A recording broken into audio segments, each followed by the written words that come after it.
आज क्या पढ़ेंगे रे? लोकसभा राज्यसभा। लोकसभा और राज्यसभा, ठीक है ना?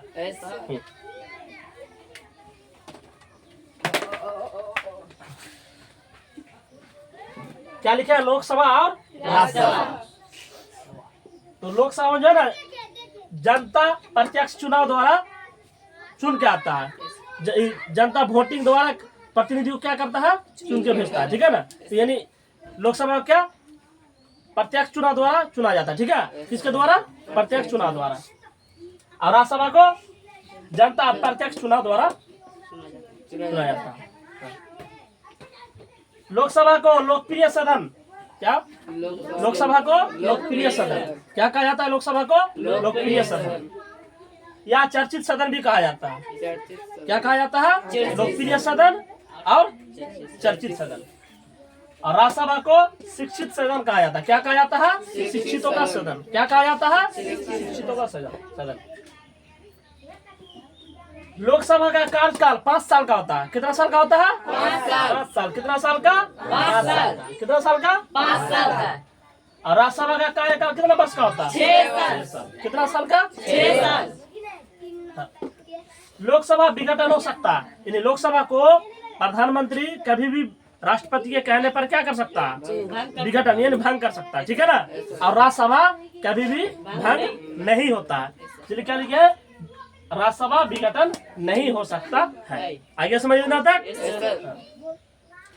लोकसभा को अस्थायी सदन कहते हैं। क्या कहते हैं? अस्थायी सदन। क्या कहते हैं? अस्थायी सदन या निम्न सदन भी कहा जाता है। क्या कहा जाता है? निम्न सदन। और राज्यसभा को अस्थायी सदन, उच्च सदन, अस्थायी सदन भी बोल सकता है, उच्च सदन भी बोल सकता है। सबको समझ में आ गया? अस्थायी यानी कभी भंग नहीं होता, इसको तो अस्थायी कहते हैं। और ये भंग हो जाता है, इसको अस्थायी कहते हैं, ठीक है ना? समझ में आ गया? लोकसभा बहुमत के आधार पर पीएम चुना जाता है, यानी लोकसभा में अगर तुम्हारा बहुमत रहा किसी भी पार्टी का, तभी जाके प्रधानमंत्री बन सकता है। और अगर राज्यसभा में तुम्हारा बहुमत रहेगा तो प्रधानमंत्री नहीं बन सकता है। समझा? इसलिए क्या लिखा है? बहुमत के आधार पर पीएम नहीं होता है, ठीक है? समझ में आ गया तक? लोकसभा को प्रथम सदन कहते हैं। लोकसभा को क्या कहते हैं? प्रथम सदन। क्या कहते हैं? प्रथम सदन। लोकसभा को क्या कहते हैं? प्रथम सदन। और राज्यसभा को द्वितीय सदन। राज्यसभा को द्वितीय सदन।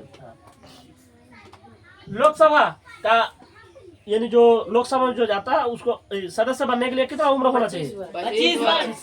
कितना न्यूनतम कितना होना चाहिए? 25 वर्ष। न्यूनतम कितना होना चाहिए? 25 वर्ष। आयु कितना होना चाहिए? 25 वर्ष। और राज्यसभा सदस्य बनने के लिए 30 वर्ष। राज्यसभा सदस्य बनने के लिए 30 वर्ष। 30 वर्ष। आगे समझ में? लोकसभा को युवाओं का सदन कहा जाता है। क्या कहा जाता है? युवा, यानी उस समय युवा जाता है, ठीक है ना? न्यूनतम 25 साल हुआ, इसलिए युवाओं का सदन कहा। और राज्यसभा को बूढ़ों का सदन भी कहा जाता है, क्योंकि एजेड आदमी सब जाता है, ठीक है? लोकसभा अधिकारी जो होता है ना, अध्यक्ष होता है और उपाध्यक्ष होता है। क्या होता है बोलो तो? अध्यक्ष और उपाध्यक्ष। क्या बोलो तो? अध्यक्ष और उपाध्यक्ष। लोकसभा अधिकारी क्या होता है? अध्यक्ष और उपाध्यक्ष। और राज्यसभा में क्या? सभापति और उप सभापति। क्या बोलो तो? सभापति और उप सभापति। तो सभापति होता है ना, भारत का उपराष्ट्रपति होता है। कौन होता है? भारत का उपराष्ट्रपति। समझ में आ गया? लोकसभा अधिकतम 552। कितना होता है? 552। लोकसभा अधिकतम सदस्य कितना होता है? 552। और राज्यसभा में अधिकतम 250, ठीक है? राज्यसभा में अधिकतम 250।